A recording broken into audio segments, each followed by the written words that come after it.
In Buffalo, New York, an alleged gunman driven by white supremacist ideology opened fire at a supermarket. He killed 10 people and injured 3 more. Almost all of his victims were black, targeted because of their race.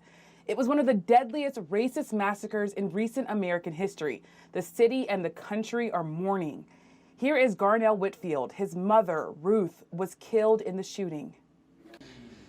And you expect us to keep doing this over and over and over again. Over again. Forgive and forget. While the people we elect and trust in offices around this country do their best not to protect us, not to consider us equal, not to love us back. So moving. On Tuesday, President Biden traveled to Buffalo to grieve with the community. Jill and I bring you this message from deep in our nation's soul. In America, evil will not win, I promise you. Hate will not prevail, and white supremacy will not have the last word. But the president acknowledged his limitations, saying there is little executive action left to pursue on guns. Meanwhile, the House passed a bill to tackle domestic terrorism, but the bill's future in the Senate is unclear. Joining me tonight to discuss this and more, Tolu Onunuripa. He is a political enterprise and investigations reporter for The Washington Post. Robert Samuels, national political enterprise reporter for The Washington Post. Together, Robert and Tolu are the co-authors of the new incredible book. His name is George Floyd, One Man's Life and the Struggle for Racial Justice. And joining us also, Kelsey Snell, congressional correspondent for NPR. Thank you, all of you, for being here. I want to start with you, Robert. You have, of course, reported across this country. So many now are traumatized by this recent shooting in Buffalo.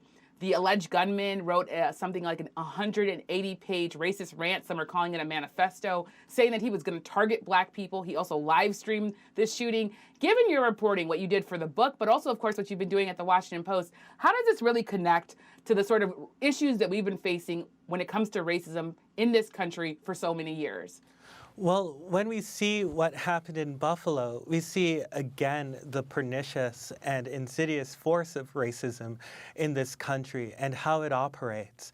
Now, what we know about the shooter is that he was concerned about being replaced as a white man. Where does that come from? Well, it comes from this fear that if people of color start to become the majority in this country, that something could go wrong. It comes from a lack of understanding and a lack of empathy for people in this country who are trying. And that is what's truly fearful, that's what's truly upsetting about it.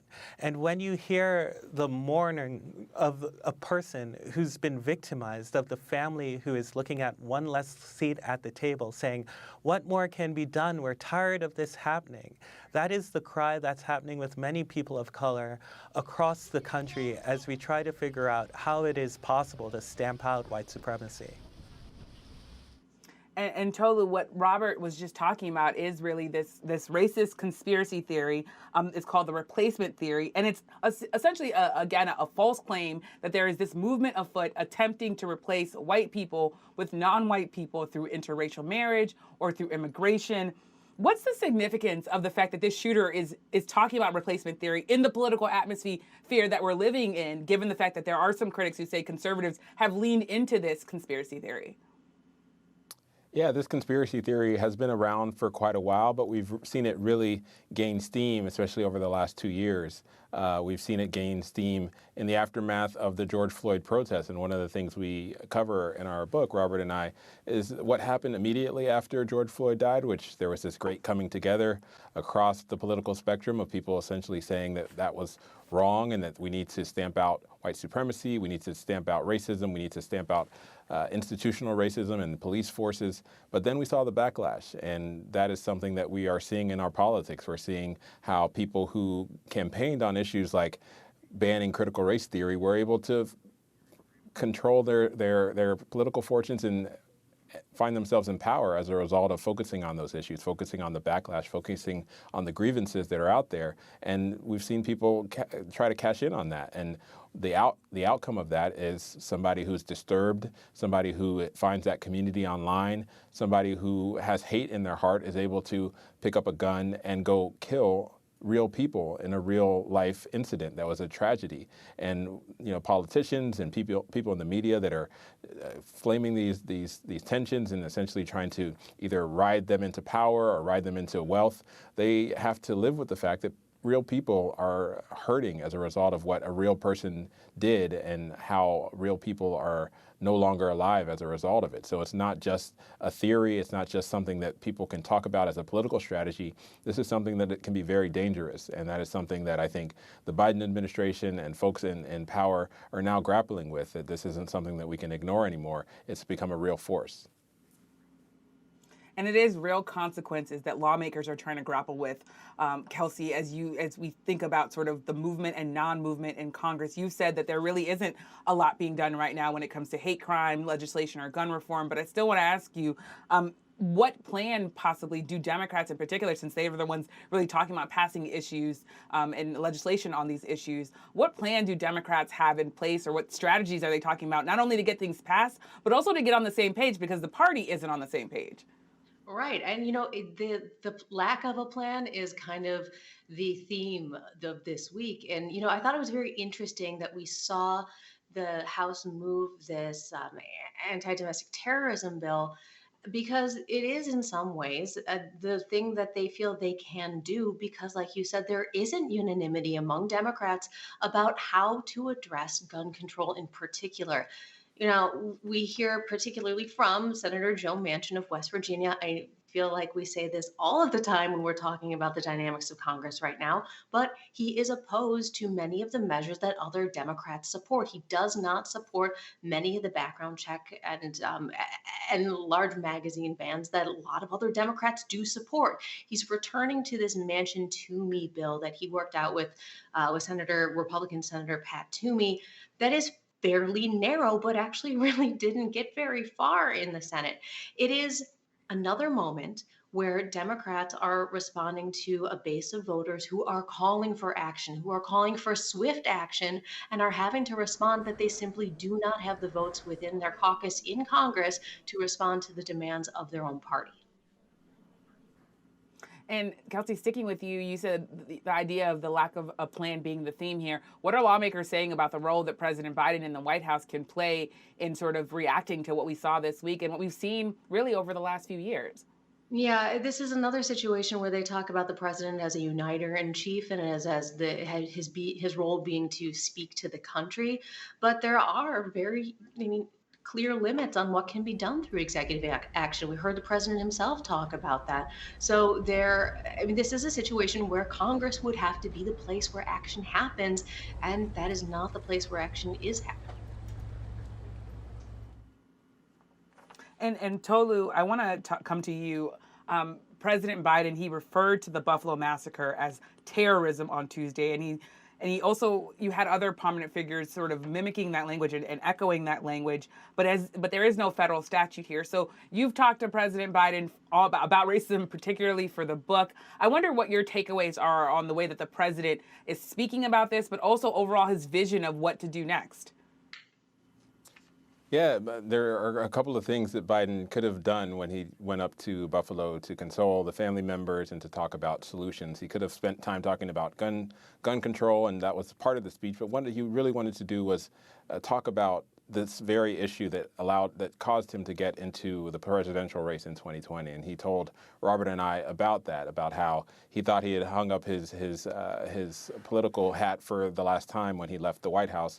But then he saw people marching in Charlottesville and decided that he had to get back into the race. He had to do something to heal the soul of the nation. And that's what we heard in his speech. That's what we heard when we spoke to him even months ago, back at the end of last year. He said a similar message to what he said in Buffalo, which is that hate doesn't go away in this country. This original sin of hatred in this country continues to be part of our fabric. It continues to be something that we grapple with. But he wants the better angels of our nature to win out. And that is his message, that this ongoing struggle between light and darkness, between love and hatred continues, but we have to continue to fight and make sure that hate doesn't win in the end, that white supremacy doesn't win in the end. And it was a powerful and moving speech. Biden tends to be at his best when he's consoling, when he's talking about these issues that he actually feels. He feels deeply, issues that he has talked about for quite a long time and that is part of his political record. So I do think that it's something that he's going to take into the midterms. He's going to take this message pretty deep into the rest of this year because he feels it powerfully and it's something that he can talk about eloquently. But at the same time, eloquent talking and speeches are one thing, and policy, like Kelsey said, is a very different thing. And there does not seem to be much policy making, whether it's on guns, whether it's on racism, whether it's on institutional issues that need to be addressed. And that is what makes it difficult. These powerful speeches and consolations from Biden can get you so far, but a lot of people are looking for solutions, and it's hard in a 50-50 Senate where Democrats aren't always united on exactly what needs to be done, and you need 100% unity. It's hard to get things done, and that's one of the areas where it's going to be difficult for that message to get across because people want to know exactly what has been done and what's going to be done, and it's hard to deliver on that in the current political environment in which we live. Hard to deliver, Kelsey. I want to come back to you. We should also mention, of course, that there was this shooting in Laguna Woods, California. Authorities say that the man there shot up a church, a Taiwanese American church, targeting those people because of his hatred for Taiwanese people. When you have these things happening together, again, I know that we've sort of had the theme where there is no plan, but I just wonder, when you have these things happening, does the conversation change among lawmakers? Are you seeing sort of any sort of wiggle room here? Well, I think we hear from a lot of the same lawmakers who are as frustrated as their own voters, Democrats who really do feel that this needs to be addressed. I'm hearing from lawmakers who say they've introduced bills over and over on hate crimes, who feel that they are trying to push the party forward and are not having success. I think it's really interesting what Tolu mentioned there about, bringing this into the midterms. And we keep hearing that from Democrats. We keep hearing that they are going to use the condition of the country and the things that we are watching play out every day as a way to convince voters that what needs to happen is that more Democrats need to be elected, that they need to have larger majorities in the House and the Senate in order to actually pass the things that they promised, the last election and the election before that. And it's really a difficult sell for people who have been waiting for Democrats to deliver, regardless of the reality of math. People look for results. They want to see something come of their vote, and it's very difficult for Democrats to be in that moment right now where they are not able to point to a lot of successes where they followed through on the promises that they made, because of the dynamics of the Congress. That's of course, tough dynamics there. Robert, I want to come to you before we start talking about the midterms, because obviously this is the book that we're going to talk even more about in the extra, but it'll be 2 years since George Floyd was murdered, we can say now, because there was an officer who was convicted of murdering him. When you look at sort of the last 2 years, how does your reporting connect to sort of where we find ourselves today as a country? Again, we're going to get to the midterms, but I want to give you just a couple seconds before we turn to that subject. Well, I think about the conversations that I had with Reverend Al Sharpton and Jesse Jackson. And Reverend Sharpton told me there's a Newton's law to civil rights, that for every action, there's an equal reaction. And sometimes it's a deadly reaction. It's hard to believe that 2 years ago, the books that everyone thought we should be reading to understand systemic racism are the same books that are trying to be banned in 2022. It's hard to believe that when you saw momentum on the state and local levels about banning no-knock warrants and banning chokeholds, that there still hasn't been anything done on the federal level. And so the question that we have to posit, I think, is if we are serious about confronting the idea of racism and making lives better for not just the family of George Floyd, but those who are lost in Buffalo and those who live with the systemic impact of racist policies in the United States. If we cannot do that, what can we do? What can we hope for?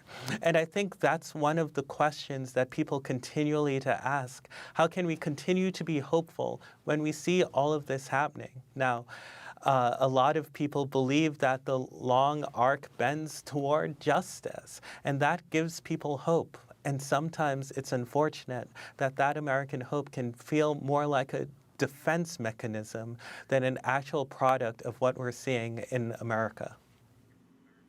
Yeah. Yeah, and those are all key issues that are also on people's minds as they're going to the polls.